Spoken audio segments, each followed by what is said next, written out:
आज एक question deal करेंगे हम लोग कर्व का, जो एलिमेंट्री फंडामेंटल पॉइंट्स जो है उसके बारे में, मतलब एलिमेंट्स ऑफ कर्व में जो भी पॉइंट्स हम लोग पढ़े थे उसके बारे में क्वेश्चन इसको हम लोग समझते हैं। क्वेश्चन है two line intersect at chainage 1150.50 metre, मतलब दो लाइन इंटरसेक्ट कर रहा है ये आई पे, और इस आई का चेनेज हम लोग चेनेज पढ़े थे क्या होता है 1150.5 मीटर 50 मीटर है। And angle of intersection, main इस पॉइंट पे फोकस करना है, यहाँ एंगल ऑफ इंटरसेक्शन दिया हुआ है ना कि एंगल ऑफ डिफ्लेक्शन। यानी एंगल ऑफ इंटरसेक्शन हम लोग इस पॉइंट को, इस पार्ट को बोलते हैं, और एंगल ऑफ डिफ्लेक्शन बाहर आउटसाइडर एंगल को बोलते हैं। अगर ये 60 है तो ये कितना आ जाएगा 120 होगा। इस पॉइंट पे फोकस करना बहुत ही जरूरी है। अगर एंगल ऑफ डिफ्लेक्शन दिया रहता तो हम लोग इधर वाला एंगल दिखाते, एंगल ऑफ इंटरसेक्शन दिया हुआ है तो इधर हम लोग अंदर वाले एंगल को लेंगे। If radius of the curve is 500 metre, यदि रेडियस ऑफ कर्व 500 मीटर दिया हुआ है तो ये सारा चीज हम लोग को निकालना है। लेंथ ऑफ टेंजेंट निकालना है, लेंथ ऑफ कर्व निकालना है, point changes of point of commencement and point of tangency निकालना है, लेंथ ऑफ लॉन्ग कॉर्ड निकालना है, एक्सटर्नल डिस्टेंस निकालना है, और फिर हम लोग को मिड ऑर्डिनेट निकालना है। और एक्सटर्नल डिस्टेंस को हम लोग एपेक्स डिस्टेंस भी बोलते हैं, ये भी कभी कभी क्वेश्चन में लिख के आता है। एक्सटर्नल डिस्टेंस के जगह कभी कभी एपेक्स डिस्टेंस करके आता है। तो एक एक करके हम लोग निकालते हैं। ऊपर थोड़ा सा हम रिवेंज करते हैं क्योंकि स्पेस लिमिटेड है हमारे पास। तो सबसे पहले हम लोग को निकालना है क्या, टेंजेंट लेंथ। टेंजेंट लेंथ यानी टी हम लोग पढ़े थे R10 डेल्टा/2 होता है, और R का वैल्यू यहाँ दिया हुआ कितना 500, 10 डेल्टा 120 है तो उसका हाफ कितना हो जाएगा 60 डिग्री हो जाएगा। यानी ये कितना हो गया 500 इंटू इसका वैल्यू √3। तो इसको जब हम लोग कैलकुलेट करते हैं तो 866.025 मीटर आया। मतलब लेंथ ऑफ टेंजेंट का वैल्यू कितना आया 866.025, और इसको हम लोग लेंथ ऑफ टेंजेंट बोलते हैं। हम लोग पिछले वीडियो में देखे थे कि लेंथ ऑफ टेंजेंट किसको बोलते हैं।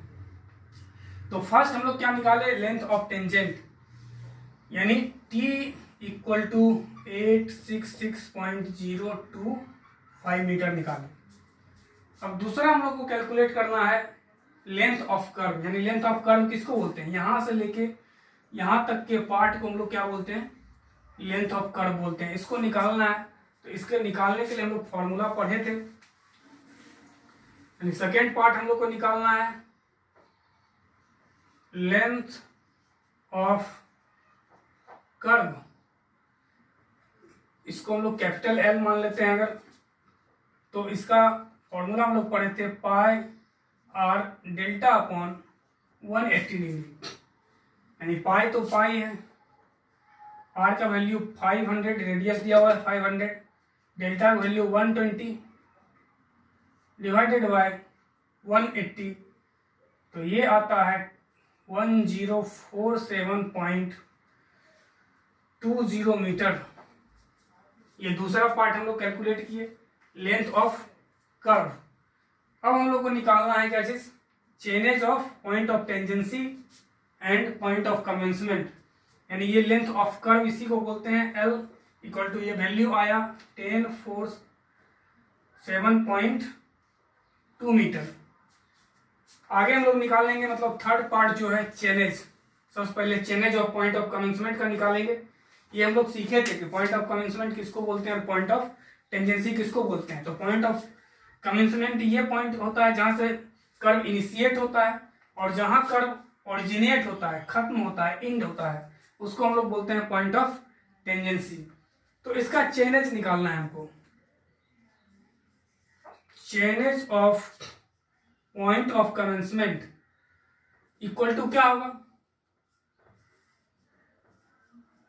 चेनेज ऑफ आई मतलब पॉइंट ऑफ इंटरसेक्शन।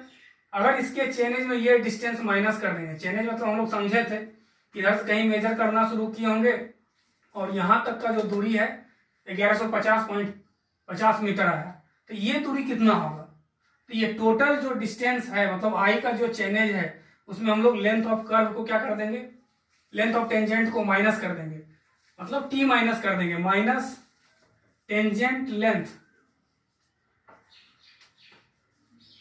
यही मेरा हो जाएगा क्या चीज, chainage of point of commencement. तो इसका वैल्यू कितना दिया हुआ है 1150.50 माइनस, ये हम लोग निकाले हैं 866.025, और इसको हम लोग कैलकुलेट करते हैं 284.475 मीटर आया, यानी chainage of point of commencement.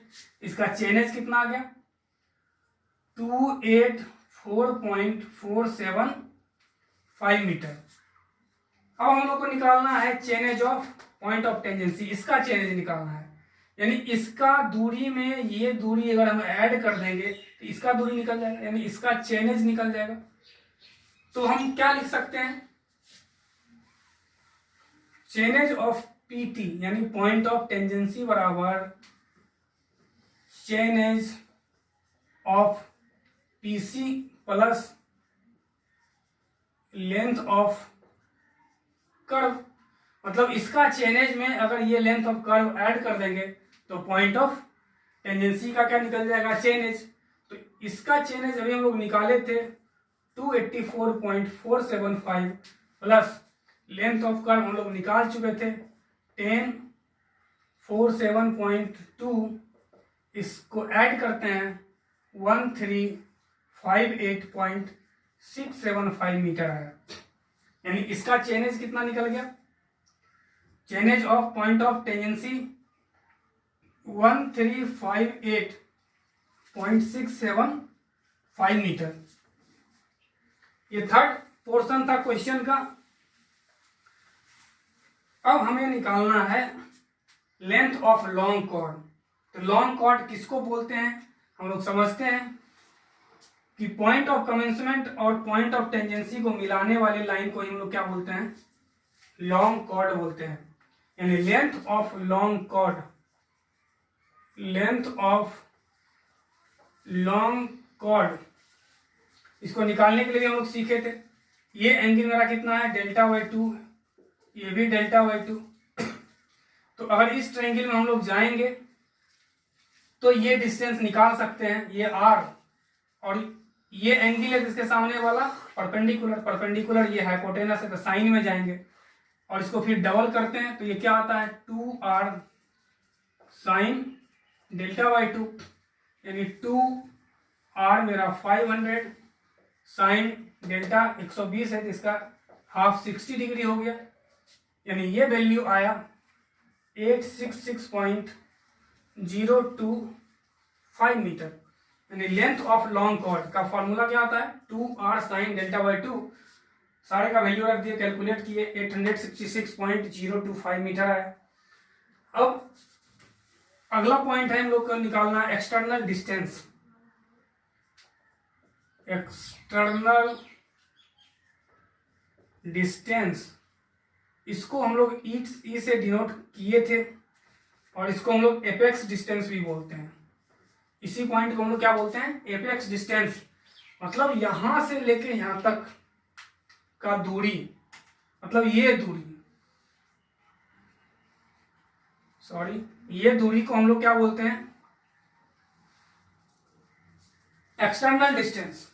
और बचा हुआ जो ये पार्ट है इसको हम लोग बोलते हैं मिड ऑर्डिनेट, इसी को बोलते हैं हम लोग क्या, एक्सटर्नल डिस्टेंस। हम लोग देखे थे और इसका फॉर्मूला हम लोग निकाले थे E = R सेक Δ/2 - 1, ये आ गया 500 सेक 60 डिग्री -1, इसका वैल्यू आ गया मेरा 500 मीटर।